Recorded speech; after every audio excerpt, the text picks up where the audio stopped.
Visible? Am I audible? Yes, ma'am, it's visible.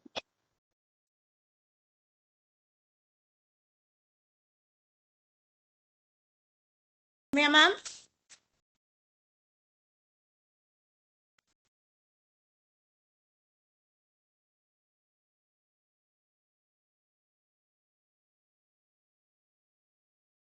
Your voice not audible. Ma'am, your Yes, voice ma'am. not audible, ma'am. Ma'am, now it is audible. Okay. Yes, you can. Okay, You okay. can, ma'am. Yeah, I'm extremely terribly sorry for the inconvenience. Somehow my laptop some issue with it did not grant me permission to share the particular screen. Anyhow, so Ma'am, make your video off. There is a lag in voice. Make your video off. Yes, I ma'am. think it will be better. Ma'am, I'll be I'll ask you to stop sharing this PPT, ma'am. I'm going to talk for some time, and then only I'll ask you to share the PPT. Just wanted you people to know what is my topic. That's it. Okay. So Is it today's okay? I wanted to tell the topic and then get into my video. So I think we have stopped sharing, but it's fine. I'll just proceed. No issues. So basically, good morning. Ma'am, voice not audible. For others, is it okay? Is it not audible? Yes, ma'am. Is it audible now? Yes, ma'am. Okay, you proceed, ma'am. You proceed. Can I start sharing, madam? Okay. No need, ma'am. I'll just talk for a while Okay, and fine. then we'll share. Okay. Basically, today what we are going to do is we are going to discuss or we are going to understand about programming, right? Programming smart contracts. So what we are going to do is that if you consider our internet, right? Let us start with the internet. So internet, we have been using internet for so many years now. Right? We have been using internet right from, as far as I know, I've been using internet right from 1990s. Now it is 1990s, it was different. Now it is different. So if you take up this internet, it has evolved over the years, right? From the period that we started off, there is a great evolution of this internet. So this evolution, what we can do is that we can divide this evolution into three types. Internet is nothing but our web. Right? So whenever we talk about internet, it is always the web that we talk about. So this internet, what we were previously using, right? We don't use now. What we were previously using was Web 1. Currently, what we are using is Web 2. And in future, whatever we are going to use is Web 3.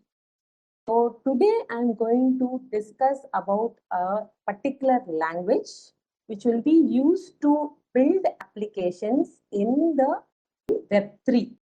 So whatever language I'm going to discuss about today, that is Solidity, that will help you to develop applications for the future internet, Web 3. So this is the in line, the gist of whatever we are going to see for the next 1 hour session. So we have three things here. One which we were using in the past, the one which we are using in the current, that is Web 2, and the one which we are going to use in the future, which is Web 3, right? So whatever I am going to do is about Web 3, but to understand Web 3, we have to have a better understanding about Web 1 as well as Web 2. So previously, in 1990s, that is the first time I actually used internet. I'm talking about myself. Maybe you people might have used it before, but I used in 1990s, late 1990s. At that particular point of time, that is, we are talking about Web 1. At that particular point of time, right, before the period when we had this Gmail, when we had Yahoo Mail, we are talking about that period where we never used to have a mail ID, never used to send mails, right?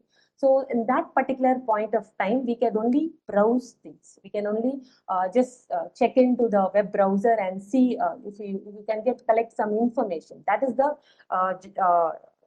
that I'm talking about. So in case of Web 1, what exactly happened was if you don't have an internet at your home, whenever you wanted to use internet, you have to go to a browsing center and you surf things, right? That's what we used to do.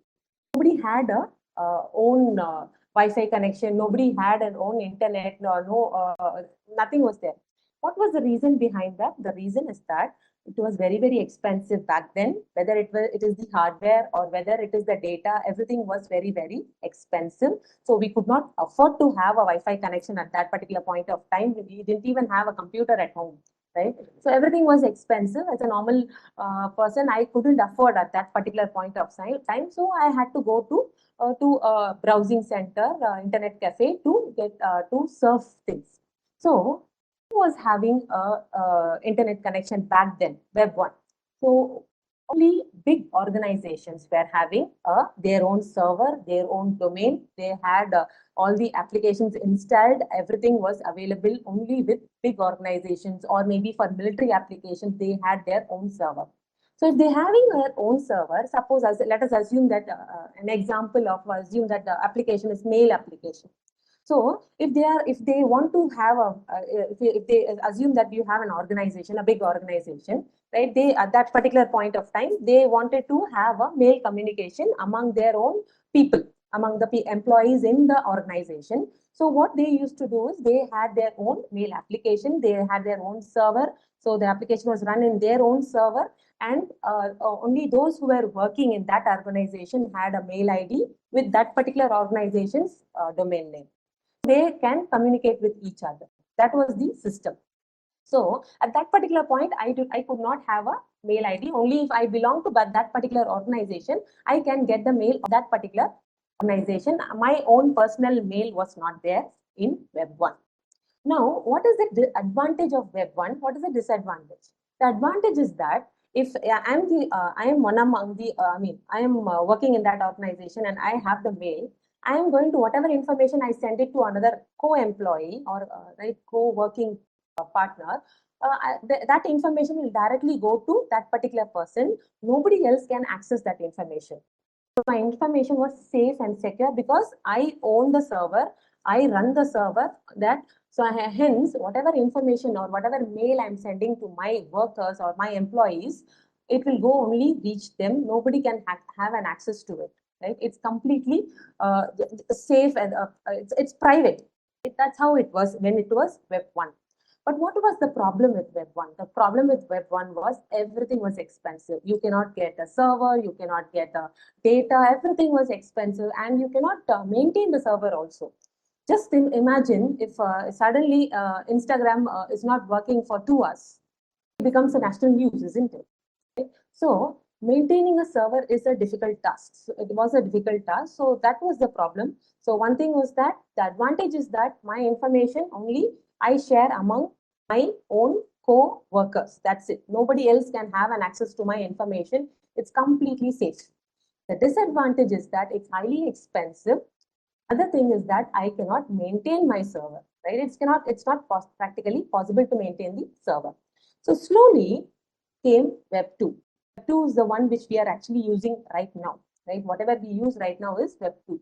Slowly, I was able to have my own mail ID. But who was providing that mail ID? Gmail was providing a mail ID for me. I can just sign up, create a mail ID, password, and then I am off. I can just send mail to anybody who has an account. So that is Web 2. So in Web 2, what happens is that there is a third party or an intermediate person. Who is this intermediate person? Google is the intermediate person or the third party here, who is going to provide a platform in which I can have my own app or I can have my own mail, right? But what is the problem in this system? See, it is very easy, right? I don't have to spend any money, right? Slowly, and one more important thing that happened in Web 2 was that in Web 1, internet penetration was very, very less because it was expensive. not much of usage was there. But slowly what happened in Web 2, internet penetration was booming like anything. Why? Because slowly things were coming down. Rates were slashing, hardware rates were slashing down, data rate was slashing down, everything was, I mean, not data rate, the cost that you spend for the data, that was coming down. So slowly people started using internet. And still I do not have a mail ID saying, say, my name is Sumaya, right? So I don't have a mail ID like sumaya@sumaya.in. Don't have a mail ID like that. What is my mail ID? It's only sumizahur@gmail.com. So I am having so who's providing me that mail? Google is providing me my mail. But why should Google do that? What is the advantage of having to do that? What is the advantage? The advantage in case of this this particular business strategy is that Google will give you a free mail, right? Google will give you everything is free, right? You can just log in and create a mail ID and send mail. But how does Google earn there? Google earns via ads. So it gives you a lot of ads through which through which it earns. Another important thing that you do when you log in something is that you give all your personal information, right? Google knows what is my mail ID. Google knows what is my mobile number. Google knows where exactly I'm located. Every information is there with Google, which means that what is that I'm compromising here? I'm compromising my data privacy. So I get everything free, right? I get a free email, but at the cost of my data privacy. So this is the problem in case of Web 2. I'll give you another example where you can clearly understand why we should not be in Web 2, why we should switch over to Web 3. See, if you take up Amazon, right? Amazon is a e-commerce platform, right? What Amazon does, Amazon simply connects the buyers, right? Buyers, the producers. It just has a platform. It does not produce anything. It doesn't do anything else. Just it provides a platform where it connects two people, the buyers and the producers. But the thing over here is that, but what Amazon does is that Amazon is the one which decides which product should be shown to you. Depending upon your location, the prices will vary. Depending upon your location, the products that is shown will be varied. So everything is decided by Amazon. It is not decided by I'm not deciding it because I'm the one who's putting in money, but I don't get to decide it, right? And similarly, who does not decide? The producers do not decide it. They produce the products, but they don't decide it. The one who decides is Amazon. Amazon is actually a third party or an intermediary over there, right? But Amazon decides as to how much I should buy, what I should buy, and when I should buy, right? Everything is decided by Amazon. So in this case, what is the problem with Web 2? So this is Web 2 basically. Whatever we are using currently, whether you take Amazon, whether you take Facebook, everything is Web 2, right? So, but what is the biggest problem in Web 2? The biggest problem in Web 2 is that you have a central body. That is, you have an intermediate person or a third party who is deciding everything, every business around you, everything around you.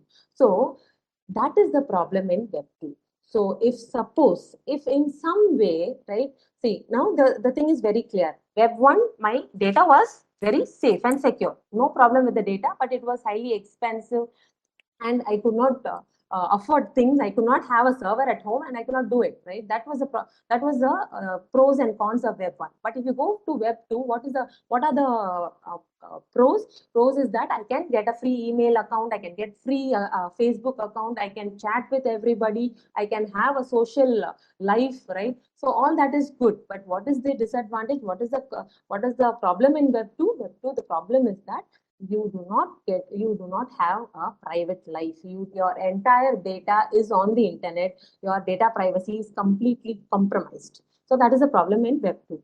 So suppose if you have a Web 3, right? Suppose in case of Web 3, what will actually happen is that you will get the same experience that you had in Web 1. That is, your data will be to you. You will be the deciding authority. Everything will be you.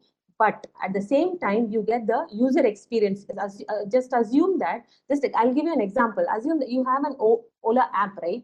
Ola app, wherein Ola plays the intermediary. He is the third party, right? He connects the auto drivers as well as me, right? Otherwise, if there's no Ola, what should happen? I have to go down my house, stand on the road, get an auto rickshaw, and make them wait, and then I bargain, and then I have to travel. So the problem with the advantage of Ola was I don't have to do all this bargaining. I can just sit at my home, put an app, and just go, right? But what is happening in Ola? Ola decides as to what should be your fare, all right?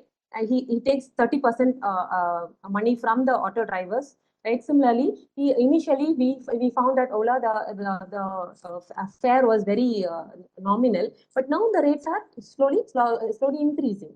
So suppose if there is no Ola, right, and that app but still there's no Ola, but still you don't have to go down, get an auto, bargain, all that you don't have to do. Just think about a scenario like that.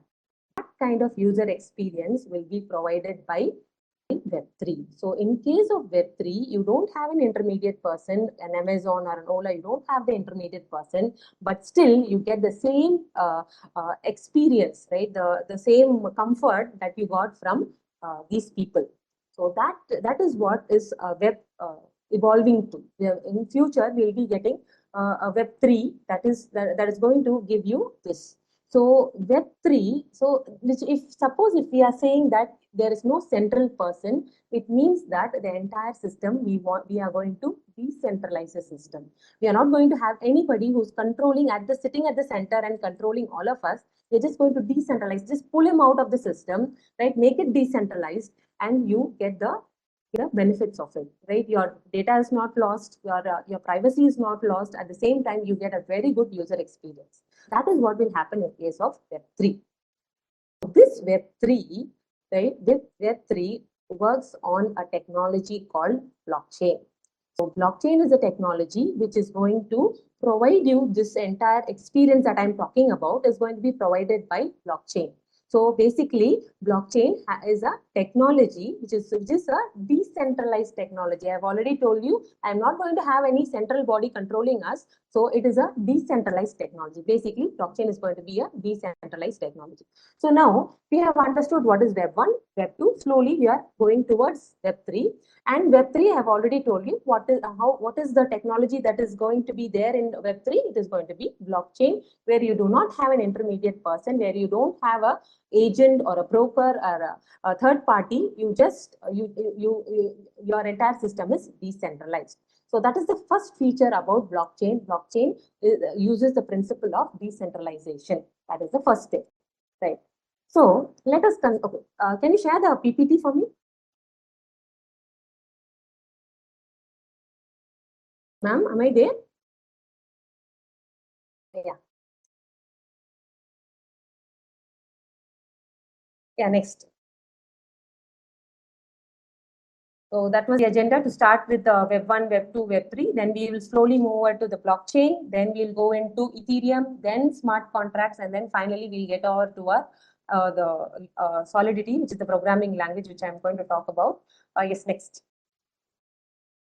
So we have discussed about Web 1, Web 2, and Web 3. So we are into Web 2. So we're in Web 2. These are the applications that we are using: Facebook, Twitter, WhatsApp. All these are centralized. None of them are decentralized. So when we walk towards Web 3, we are going to have a scenario, an era where there is no centralized body. Everything is decentralized, and the technology that we'll be using will be blockchain. Yeah, next. Yes. Next. Okay, can you go for the previous slide? So you can see that Web 1. See, for example, I have given an example of my own mail ID. So my college has their own server and they have their own mailer application. So that application gives me a mail ID, which is asb.ac@rmd.ac.in. So we can communicate with each other. Nobody can peek into our mail ID. Nobody can hack into it and check what is the information that we are. This is only for us. So we can have the information intact. So that's why you have a separate server. So Web 1, it's expensive and it has totally server dependent. Once the server is gone, you don't get any service. You'll mail saying that there's some mailer daemon or something like that. Yeah, next. Next. So we have this Web 2, where you can see that data privacy is compromised in Web 2. You do have intermediate bodies or third parties. Example is Facebook, Ola, Uber. You can, any application that you use now is Web 2. Right? Yeah, next. Web 3 for us. So the first feature that we saw was it's a decentralized system, and apart from that, there are other there is no intermediaries. You don't have a third party, and a very important thing about Web 3 that it is censorship resistant. Censorship resistant. See, whatever features we are talking about, Web 3 are nothing but the features of blockchain, because Web 3 is using this technology which is called as blockchain. So blockchain is, first thing is that in blockchain it is completely decentralized. There's no intermediaries available in blockchain. Another important thing is censorship resistant. So when we talk about censorship resistant, so what is it exactly is censorship resistant? If suppose if you take up our recently, Twitter gave there was a statement from Twitter stating that many of the tweets were asked to be blocked during our this farmer protest. So which means that there is a possibility that somebody can block things, right? You tweet something, but it doesn't pop up into your Twitter feed. So there is a possibility because the Twitter is completely controlled by a central body, so they can block your feed. They can even block you, right? So that cannot be done if your Twitter is running on blockchain. If the Twitter app is running on blockchain, nobody can block you. It is censorship resistance, and you will not have any border control. Nobody has control over you. The entire system is basically transparent. So that is an important feature about your blockchain, which is censorship resistant. Yes, next. Next. Okay. So before I start with blockchain, right? There are two terms whenever we talk about blockchain. One is Bitcoin, the other one is blockchain. But what we need to understand is that Bitcoin and blockchain are not one and the same. They are two different things, entirely different things. While Bitcoin is a digital asset. Digital asset means money which is digitized. We don't have notes as such. Whenever I talk about Bitcoin, it's a digital money. Right? Whereas blockchain is a technology, right? Blockchain is a technology which helps to transfer this Bitcoin from one person to another. So Bitcoin is, blockchain is basically a technology which is with the help of which you can transfer Bitcoin. So these two terms are totally different. So it should not be, misinterpreted like both are same. They are not same, right? We might not be bothered about Bitcoin because crypto is not that familiar. But what we have to be interested, what we have to understand is blockchain is a technology. Far it is going to revolutionize our entire internet. So this I wanted to convey. Yes, next. Okay. I'm not going to go in depth with blockchain because that itself will take 2 or 3 hours. A previous one. That itself is going to take too much time for us, so that I'm not going to do. What I'm going to do is I'm just going to give a gist about blockchain, what it is, and then we'll directly get into our smart contracts. So basically, if you take blockchain, so we know that blockchain is decentralized, right? The technology which is where there is decentralization, and then I have one important property about blockchain. Immutable. I told you that if your Twitter account is on the blockchain, tweet something, nobody can block you, and it is there. Your comment is there on the Twitter feed.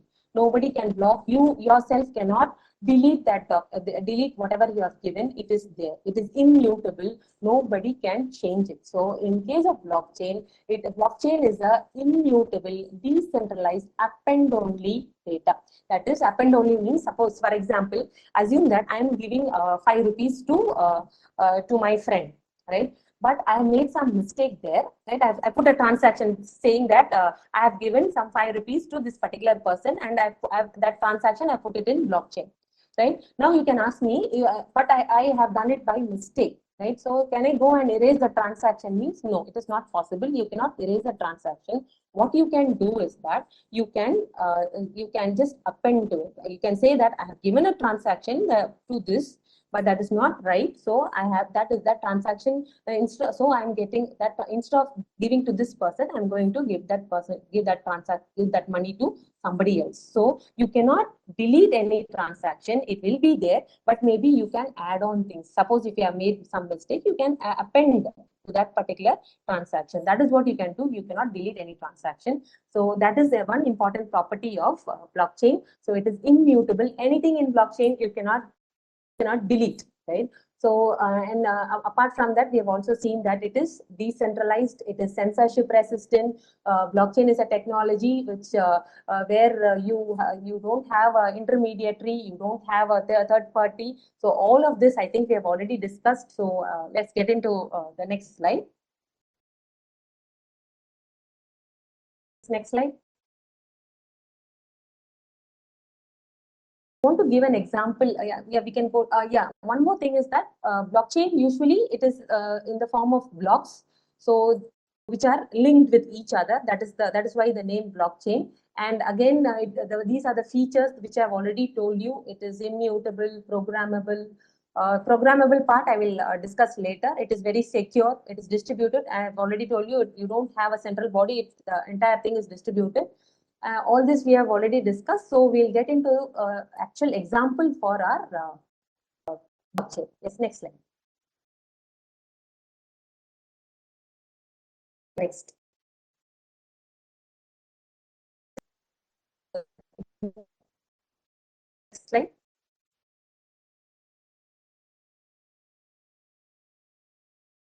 Okay, there's one more slide. No, the previous one. Previous one. Previous. With 4 people. You have a slide with 4 people.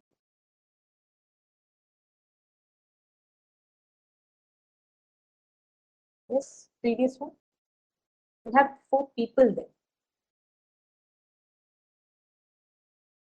Yeah.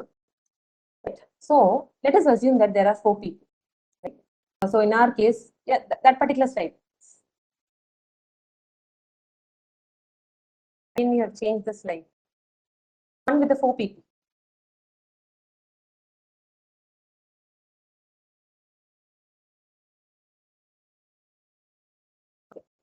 Here we have 4 people, right?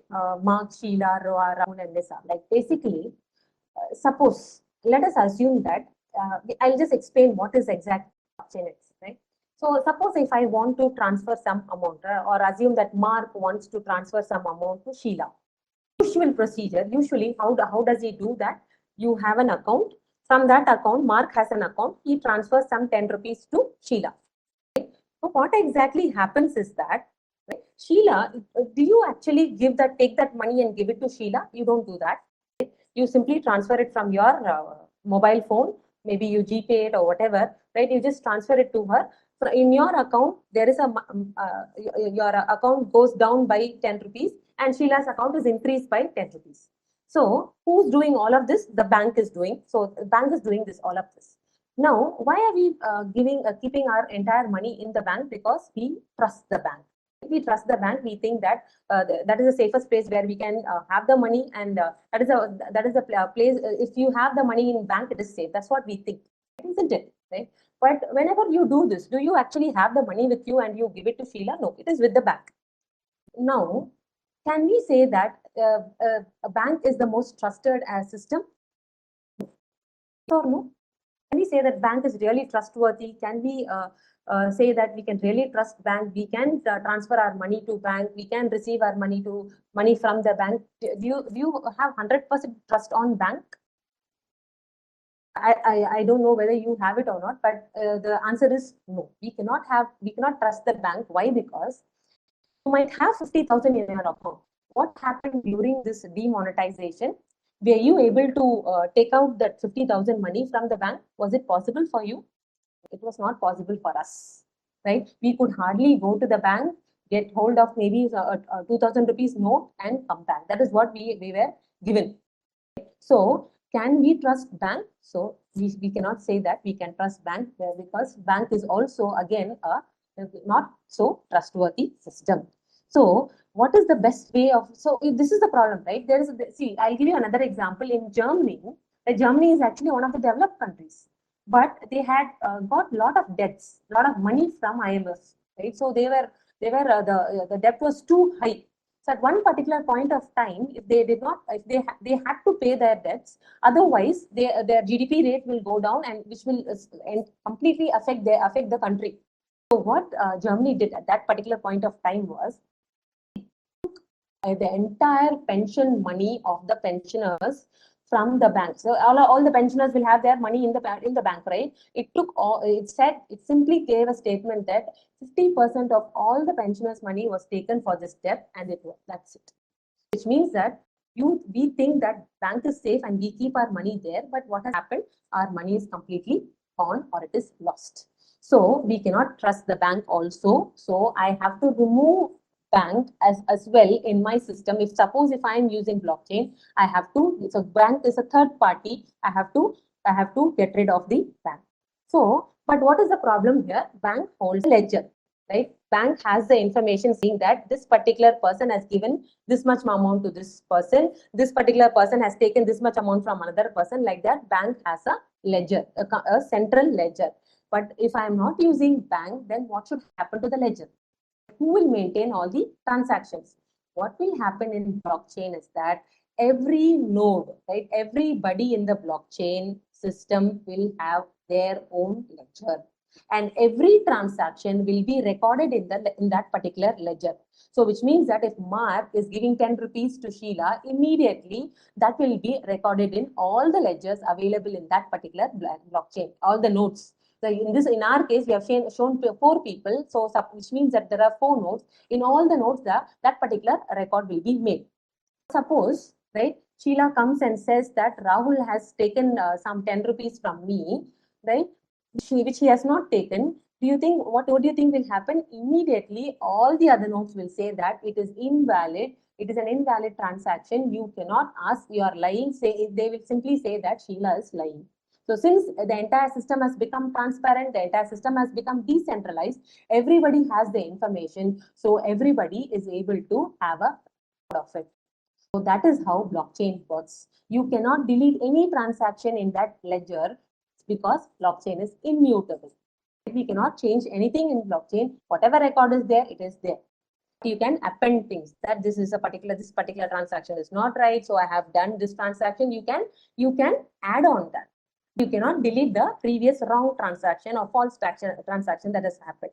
So it is immutable, append only, right? Decentralized or distributed system, right? So that is the basics of blockchain. So blockchain had what on top of it? We can go for the next slide, right? So we have got an understanding about blockchain. So we have blockchain. On top of blockchain, we said that Bitcoin runs on top of blockchain, and we also said that, but Bitcoin, there is a problem with Bitcoin. Bitcoin is one of the cryptocurrency. There are several others like Ethereum. We have Litecoin. There are several other cryptocurrencies are there. But the problem with Bitcoin is that Bitcoin has very limited application. It has only one application, which is the wallet application. Wallet application means you can simply transfer this amount from one person to another person. That is the only application that is provided by Bitcoin. But if you take up Ethereum, which is another very famous cryptocurrency, what Ethereum does is it does not give one application. You can have several applications, which you call it as dApps. You can have several applications run on the blockchain. So, see, I'll give you an example to understand between Bitcoin and Ethereum. See, if you take up your normal Nokia phone, the only thing that you can, the olden version I'm talking about, the button phone, right? We can just make a call in that, and that's it. That's the only thing that we can do. But what did Android do? Android gave a platform on which you can build your own applications and you run your own applications. You can have several applications you want. You can have an application for health. You can have an application for finding out the directions. You can have maps. So many games. So many applications you can have. So that is what Ethereum does. Ethereum gives its Ethereum EVM, Ethereum virtual machine, on which you can develop several applications. Yes, next. I've done all of this. Next.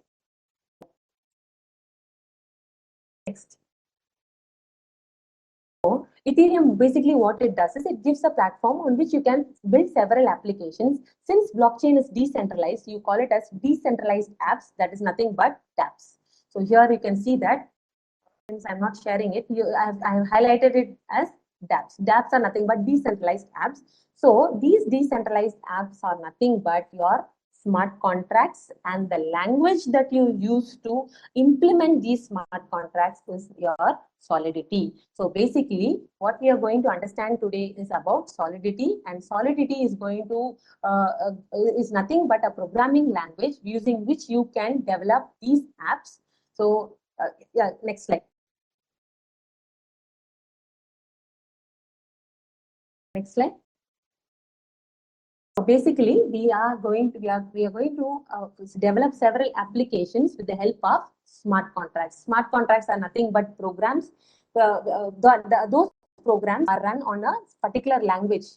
Right? We are going to use a particular language called Solidity, which is going to with the help of which we can implement several smart contracts. So why are we calling this as smart contract? So for example, basically the first important application is money transfer, right? So that is the only thing that is done by Bitcoin, which it has very limited applications. But Ethereum, we said that we can have several other applications. For example, in Ethereum, suppose I'm assume that suppose if I'm a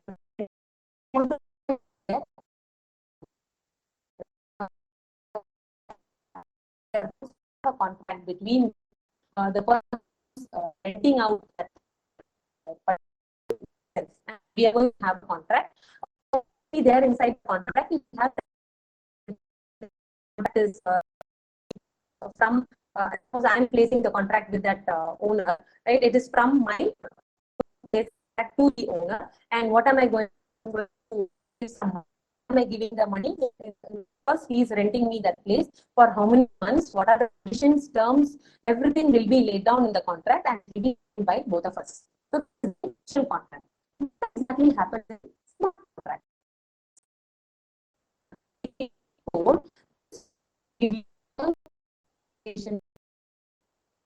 That are their application. For example, suppose if I am writing a smart contract for auctioning a house, do you give this in auction? So in that case, I have programs that this is maximum. This is the minimum auction you can have. You have to of this. You give a set of rules in your program for this auction. You can maintain so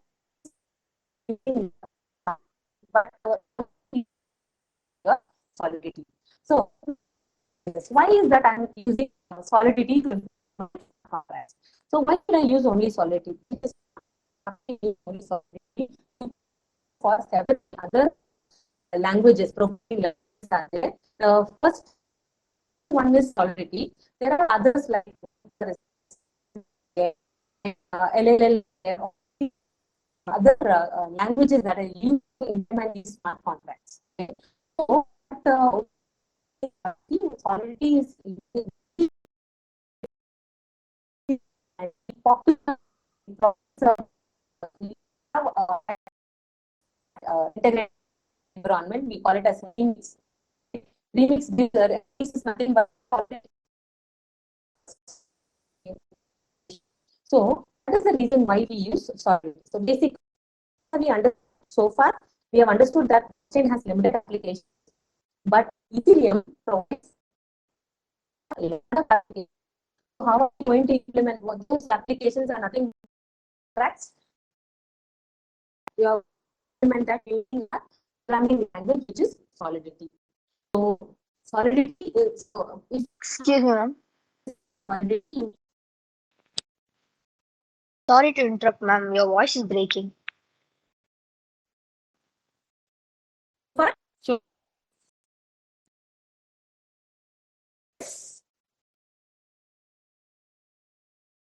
now breaking or breaking,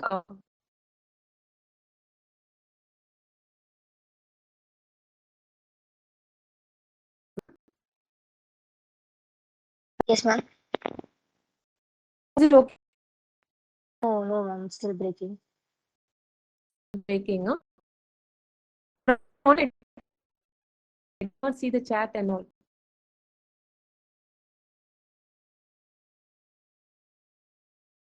Still, it's breaking, huh? Actually. Yes, ma'am. Ma'am, could you try going out of the meeting and coming back in?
Ma'am, can you try switching off your video?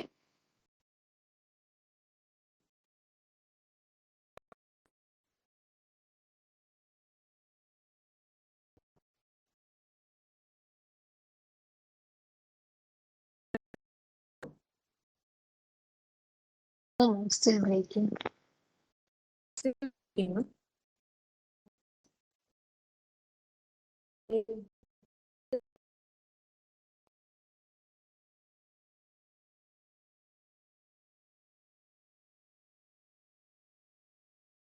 Is it okay? Yes, ma'am. It's fine. Oh, it's fine, huh? Okay. Right. So I don't know where I left. So we were talking about okay. So we have so if you take Bitcoin, it has very limited application. Bitcoin runs over the blockchain technology. It has very limited application. The only application is wallet, that is transfer of money. But when you go for Ethereum, you can have it gives you Ethereum provides you an EVM, right? Ethereum virtual machine, which you can develop several applications. So in order to develop applications, you go in for something called smart contracts, right? Smart contracts are nothing but basically it's a code, right? And how do you write the code? In which language do you write the code? You write it using your Solidity, right? Solidity is the language which is used to write the implement your Shiva. Mrs. Shiva is raising hand. Any problem, ma'am? Like you're not able to hear me?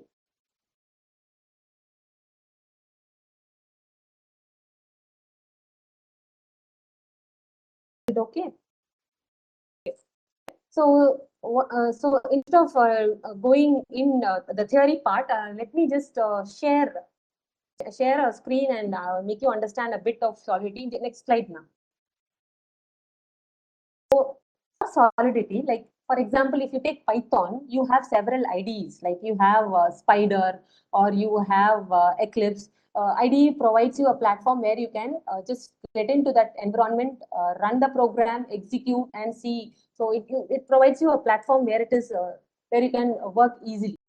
So similarly, Solidity also has a IDE. I mean, Remix is the IDE for Solidity programming, right? Remix provides a platform wherein you can just enter and run your Solid programs. So what I will do is I will share. So how to get into this Remix? Remix is basically if you don't have to download any software for this, right? For Python or whether it is Spider or whether it is some other IDE, you usually download and then you use that platform. That need not be done for Remix. Remix is completely tailor designed for Solidity programming. So what we have, it is an online IDE. So which means that you just share the screen to you.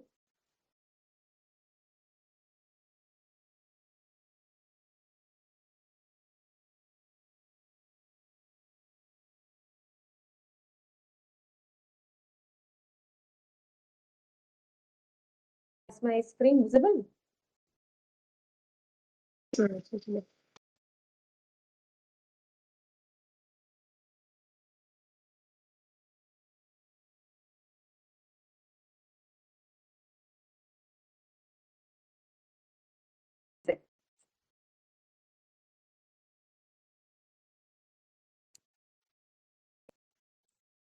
sharing my, not able to share my screen. One second.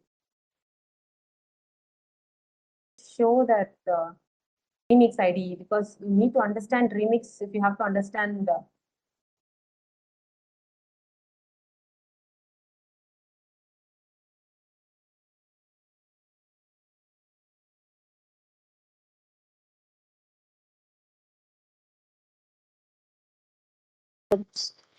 Ma'am, would you like to share your screen now?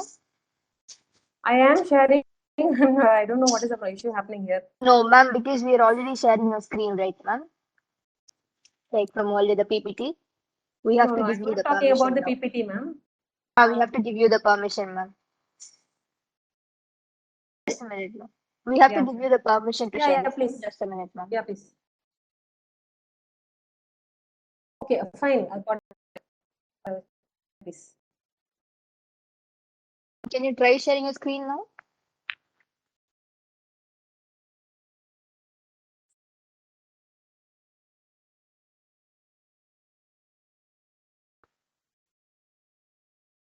Done? No, ma'am, it's not visible.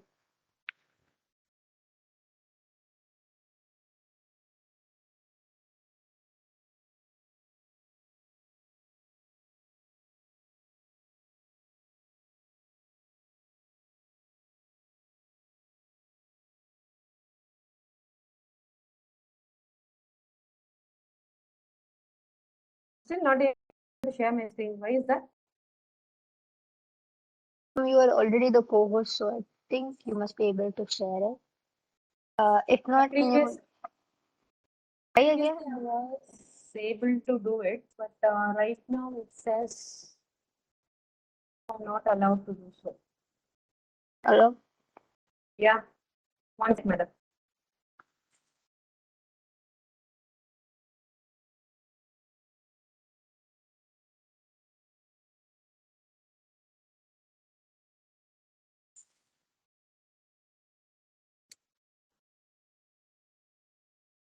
I will just go out and come back, madam. Maybe some Yes, issue ma'am. here.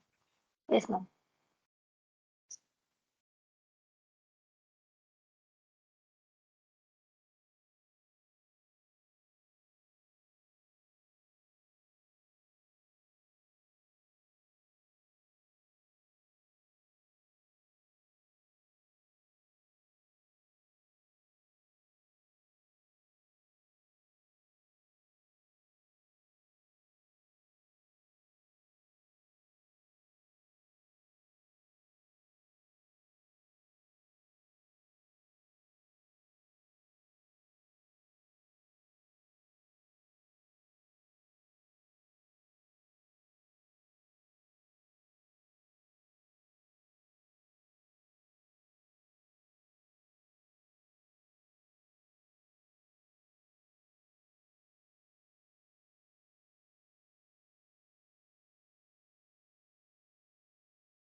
still not able to share. Just a second. Just a second.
Ma'am, I'm not able to share my screen at all, ma'am. once you click the share button, in the left pane you would see screen 1. Right, I don't see him. After you click the share button, it would be visible, ma'am. On the No, left ma'am, it pane. shows WebEx. There's some issue for me with WebEx. That's it. That's about it. Oh, okay. Not about until I need to confirmation for WebEx. 1 second.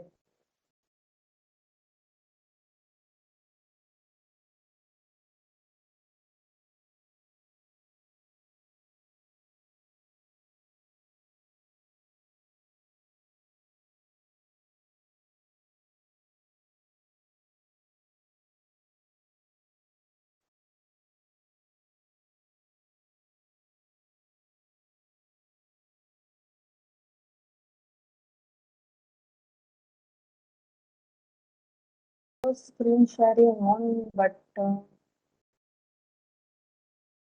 is it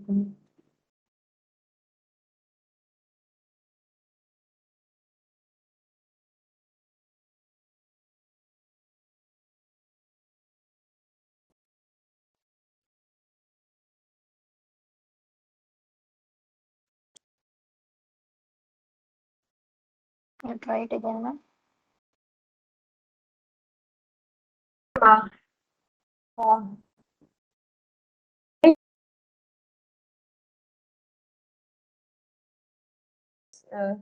compatible with my, it says some issues are there.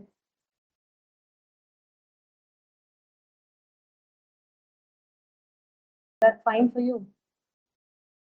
I can hear you. So it says WebEx has some issues, ma'am. I have some issues with WebEx. Can I send you some meet link or something so that I can just explain about Solidity over the meet link? Because I think there's some issues there. Just now.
Ma'am, are you talking about the link for Gmeet so that we can move the whole meeting over there? Yeah, yes. Ma'am, if the participants are okay, then we can do that. Participants, if you're okay with it, can you please text, let us know through the chat so that we can move this meet and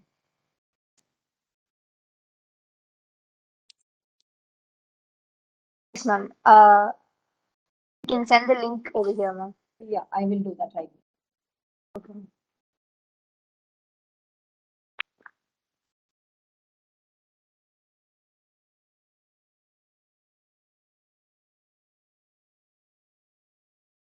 Otherwise, if you could send your a link, I'm not sure if everyone will be able to join in that link. Could do that. That'd be fine. Yes, ma'am. But then there's a catch, ma'am. There only 100 participants can join. We have 170 with us. Some issues there with this WebEx. I'm not able to understand it.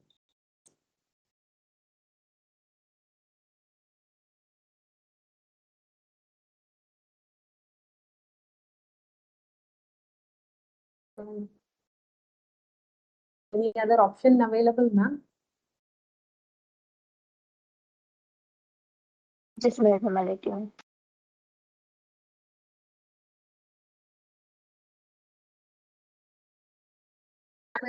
It's not remix.ethereum.com. It is remix.ethereum.org. Nabina, ma'am, you have put a thing. I'll just put it on your chat box for you. It's remix.ethereum.org. You can just key in, ma'am. You will be able to open the remix ID. Immediately, remix ID will open. You just click in there.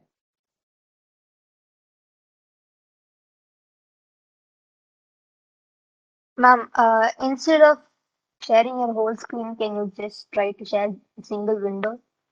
Let's No, see if I'm that not works. able to do anything. Like previously, I was able to do that. Now there is some issue. I don't know what is it.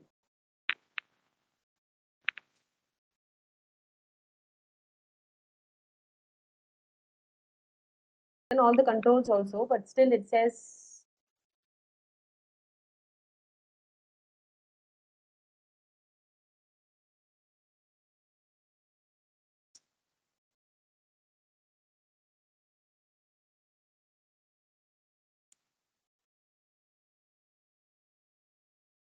okay, ma'am.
Okay, I think it's really not possible to do something about this. I've given you the link. You can just go into that link and look into about Solidity. Right? It's a very popular language, and if you should be having a prior idea about JavaScript or Python. To JavaScript is a better option to understand the in Solidity. So it is. It has similar the structure of any solid. Yes. Excuse Yes, me, ma'am. ma'am.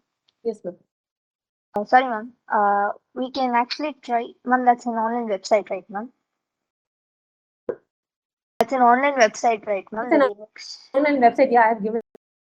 We can probably try to show it through our screen, and you can control it from us.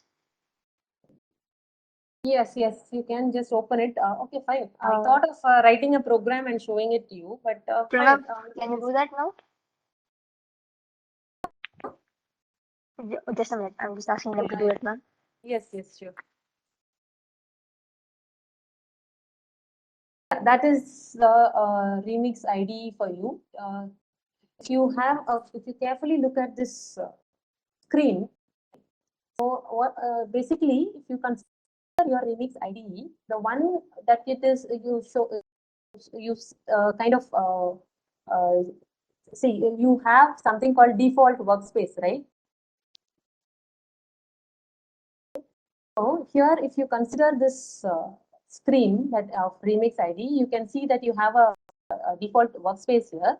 Default workspace is nothing but like it is like a folder, right? Wherein you can just save all your programs. Here we do not call it as programs, or rather we call it as contracts, right? So apart from this, see, basically if you take up your Solidity, it is a architecture. You have several add-ons here. So you can see that here you have your compiler. Then apart from that, you have a run and deployed a plugin to deploy and run your transactions. All of that is there. So now I'll just try to show you, explain how to write a simple contract, right? So I have already told you, we are not going to call it as programs. We are going to call it as contracts. Every contract is a simple program. So if you have a look into this, right, you can see that you have some subfolders, right? You have a default workspace here. So this default every remix, whenever you a remix online, you will have a default workspace. So under this default workspace, you have your contract here. So this contract, if you click the contract, right, you can see that there are only 3 basic programs that are available right now, right? So here you can see that one second. Contract, it's just click on to that contract, right? You can see that there are 3 programs here, storage.sol. Since it's a Solidity, the language is Solidity, you always end up with .sol. So storage.sol, owner.sol, and ballot.sol. Now, suppose, right, apart from that, you also have the scripts and the test of that we are not going to see right now because it's maybe in future you can use it. First of all, you have to understand how to write a basic contract or a basic program in Solidity. So to do that, what I will try to do is I'll just click on one of these programs here, that is storage.sol. And what I want to show you is that any contract that you write, whatever might be the contract, that particular contract should have 2 lines. The first one is this SPDX license identifier, right? That gives you the license of this particular source code. Right? You should always have, any contract should have these 2 lines. The first one is your SPDX license identifier, and the second one is your pragma solidity line. So what does this pragma solidity line do? Basically, this pragma solidity line gives you the version of the compiler that you are using right now. So for example, I have already told you, this is your file and explorer. That's the plugin that you have here. Apart from that, you have other plugins. The next plugin that you have is a Solidity compiler. If you click on to that, you can see that there is a version here, right? If you click on this, right? So here, right, it's 0.8.18 is the version that is shown here. But the latest one is actually 0.8.20. That is the latest one, and the previous ones are also available. So you have to. So we can use any of these versions depending upon the kind of contract that we are writing. So if we are advanced features, you have to go for the latest one. If it is the basic contract, we can go for the already existing one. So here in this particular Pragma Solidity line, you can see that they have told that the compiler version can be greater than 8.2 and it has to be less than 0.9. So we can use any. So I can use 8.18 or 8.16 or 8.19. Any of these compiler versions I can use. So these two lines are we should be there in any contract that you write. So that is the compiler. So let us consider. Let us assume that I am going to use. I want to create a new contract. Right? So if we want to create a new contract, what we usually do is we right click and then we go for a new file. We don't need to do all of that stuff. You just go click at this here. You have a create new file. Just click onto that. So, and then this thing pops up and here you can give the contract name, right? And here in this contract name, we can give it as my contract. You can either give it as .sol or it will automatically take it as .sol. SOL stands for Solidity. So I have created my new contract. Right? Now, as soon as I create my new contract, I've already told you I should have two lines. What are those two lines? Those two lines are nothing but the first two lines here. The first one is your license, right? And then you have your, sorry.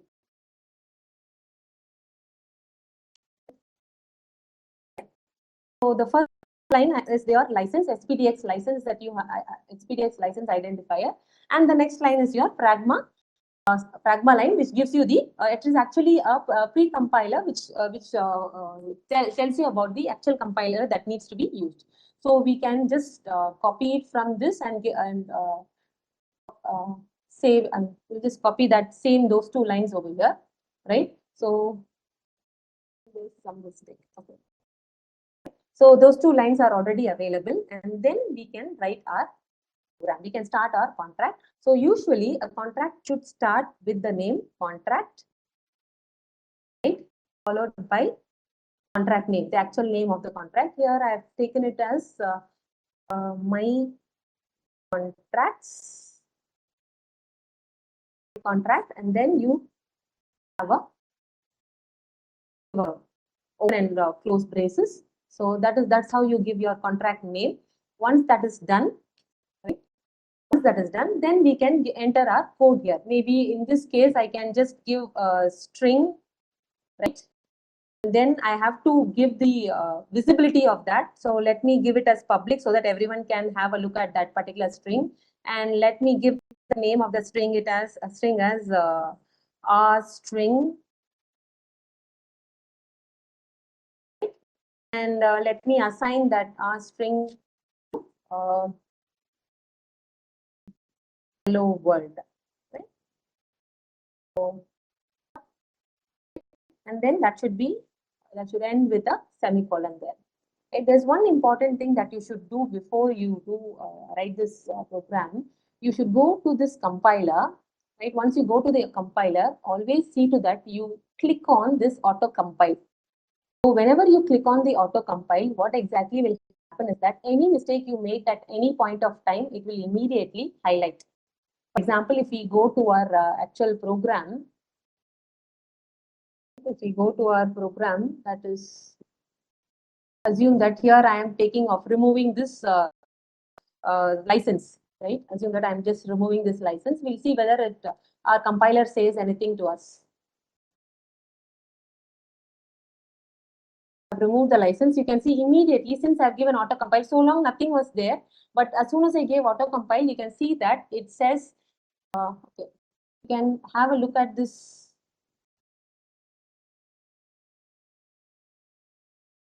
Expected pragma info, it says that there should be, there is some other mistake here. Okay, fine. There is, I think I've left out that Okay, now it does not show an error. If it is an error, it will show it in red. If it is a warning, it will show it in orange. Here it shows it in orange. So it means that it is a warning. What does that warning say? You just click on to that warning. So as soon as you click on to that warning, it says that SPDX license identifier is not provided in the source file. So I have to give that SPDX line. So what I will do is that I will provide that SPDX line. Again, I missed out on that flash. Wait. Okay. One second. Yeah. So now there is no warning, there is no error. So I have it just there. So now this is a simple program that we have written right now. Now we can just run here, right? Either you can just compile it directly over here, or you can go to the compiler. If there are no errors, you can see that there is a green color tick here. So that which indicates that your program is fine. You can just go for compilation. It's already compiled, but just I just wanted to show you the screen here. So this is your compiler plugin. You can see that you have the version, and then you should always be clicking in this auto compile, which helps you to identify the issues, and then you have the compile my contract. Apart from that, you have several other things, that is publish IPFS, WORM. All these are different projects on blockchain. So we are not going to go into it. So right now it is compiled, so it shows a green tick there. So we will go to the deploy. So finally, we'll try to deploy here. This screen is very important. Can you just zoom into the screen, Ma? You have a zoom. Yeah.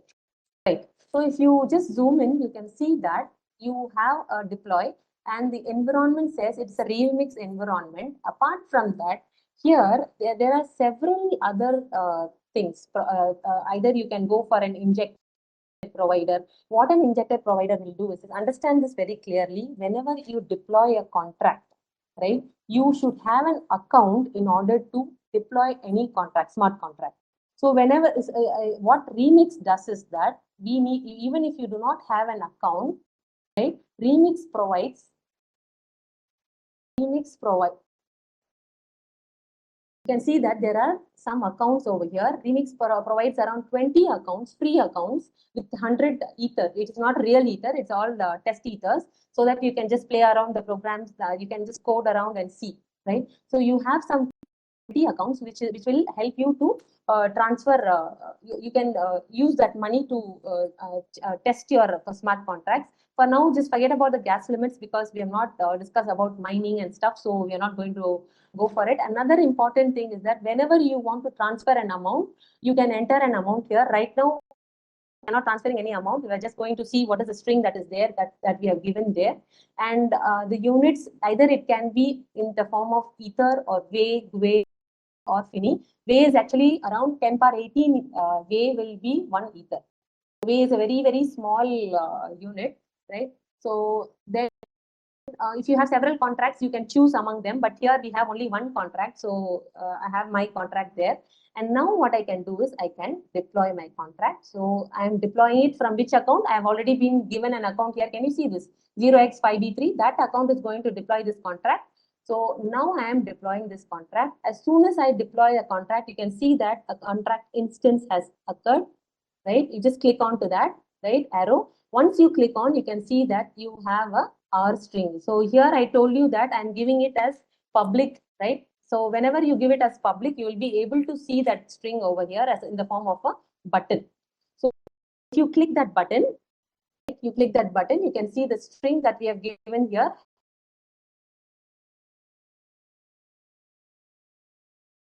Modify this, right? Instead of having hello world, right? Instead of having hello world, let us say that hello world.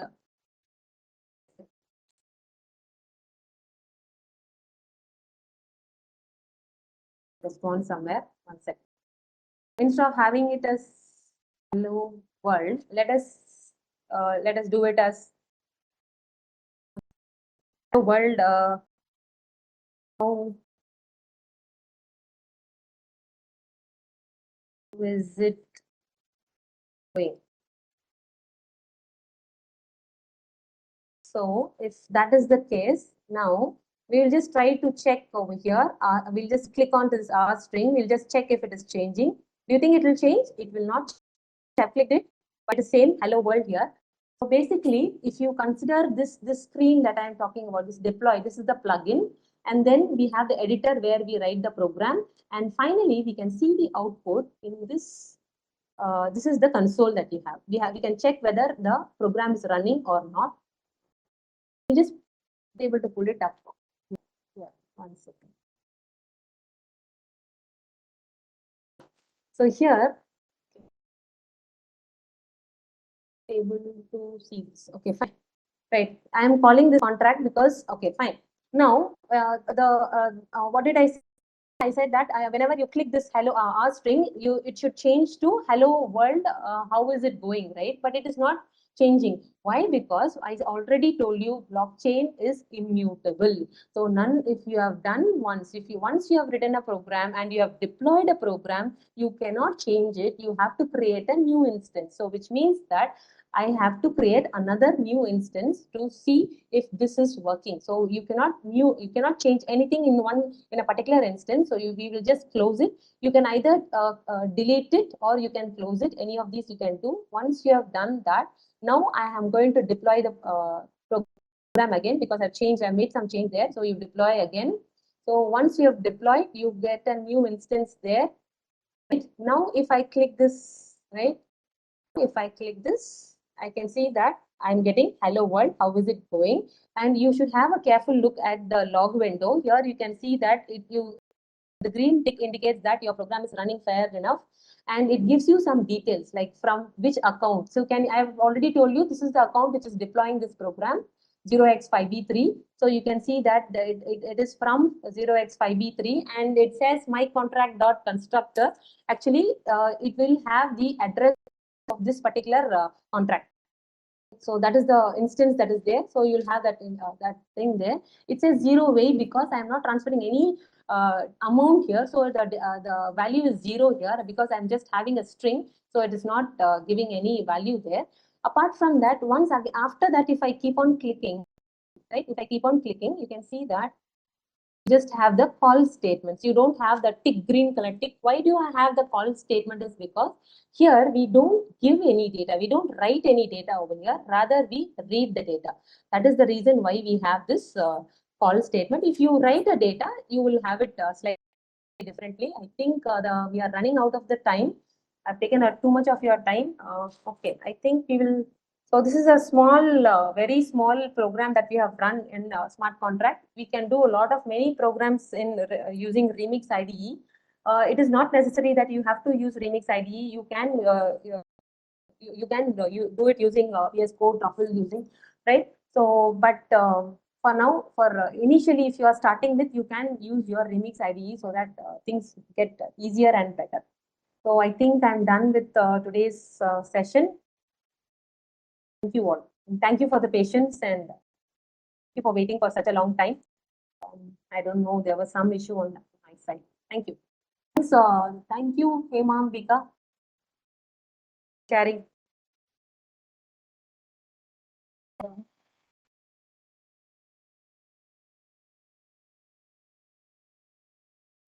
Thank you, ma'am.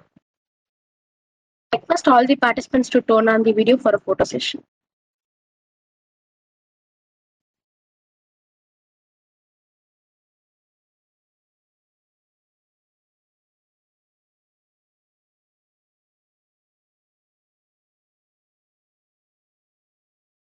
I request all the participants to turn on the video for a photo session.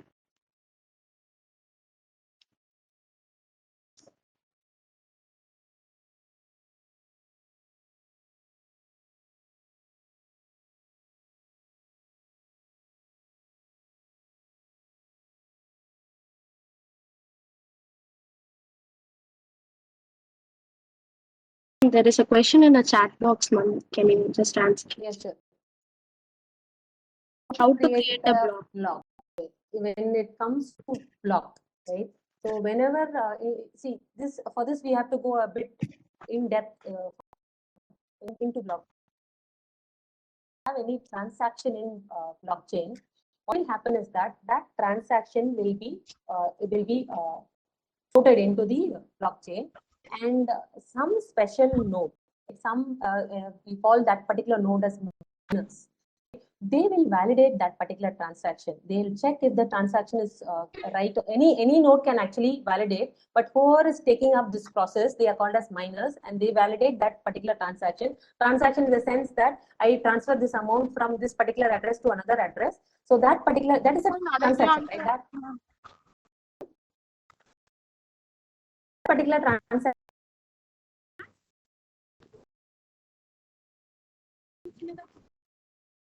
as miners, and what they do is there will be several miners. They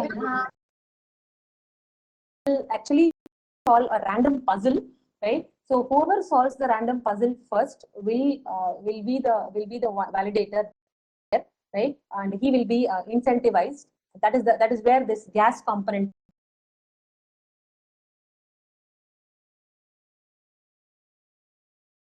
Similarly, several such transactions are put into blocks, and then they are actually linked with the previous existing.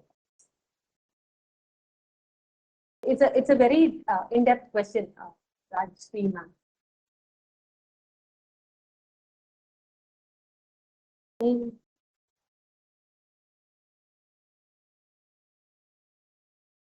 Is it fine? Thank you, ma'am. Ma'am, someone else asked tutorials to learn Solidity. You have a lot of tutorials to learn Solidity. You can go for Udemy courses. You can go for Coursera courses. So many courses are available to learn Solidity. But before learning Solidity, kindly see to that you learn JavaScript, you learn blockchain, and then get into Solidity. Otherwise, it's very difficult to understand Solidity. Unless and otherwise you have a good idea about blockchain, at least one language, JavaScript or Python. You also have Solidity based on Python. But I went into the JavaScript. So you have all the coding. If you see, it's a class, right? So the classes, functions, several other things are there for which you need to have good knowledge about blockchain as well as JavaScript or Python. Have courses in Udemy as well as Coursera. Thank you, ma'am. I think that's it about questions. I'll move the vote of thanks. I'm here with a heart full of gratitude as we conclude this enlightening session on programming smart contracts using Solidity. It has been an exceptional learning experience, and I would like to extend my sincere thanks to everyone for this program. First and foremost, I would like to express my deepest appreciation to our esteemed resource person, Dr. Sumaya ma'am, for gracing us with her profound knowledge and expertise in the field of programming smart contracts. Your insightful presentation and engaging session have truly enlightened us all, leaving a lasting impression on our minds, ma'am. We are extremely grateful for your valuable time and the invaluable knowledge you have shared with us today. I would also like to extend my heartfelt thanks to our head of the department, Mrs. T. Kalaiselvi ma'am, and the dedicated staffs who have worked tirelessly behind the scenes to organize and coordinate this event. Your hard work and attention to detail have ensured the smooth execution of this program, creating an atmosphere conducive to learning and interaction. Without your efforts, this event would have not been possible. Furthermore, I would like to express my gratitude to the management of Easwari Engineering College for their constant support and encouragement. Your unwavering commitment to fostering a culture of continuous learning and development has allowed us to host such enriching sessions, empowering us to broaden our horizons and stay ahead in the ever-evolving world of technology. Last but not the least, I want to acknowledge the participants who have attended this program. Your active involvement, curiosity, enthusiasm, and patience have made this event truly special. Your eagerness to learn and engage in discussions created a vibrant atmosphere, enabling us to explore various aspects of programming smart contracts in Solidity. In conclusion, I would like to once again thank Dr. A. Sumaya Begum ma'am for her invaluable insights, HOD ma'am and department staffs for their exceptional organization skills, the management for their continuous support, and the participants for their active participation, which together helped us our knowledge and skills in programming smart contracts. Let us carry forward learning from today's session and continue to explore and excel in the realm of technology. Thank you all for your presence, and I look forward to continued journey of growth and technology. Thank you. And I request all the participants to fill the feedback link that will be posted in the chat box. Thank you, ma'am.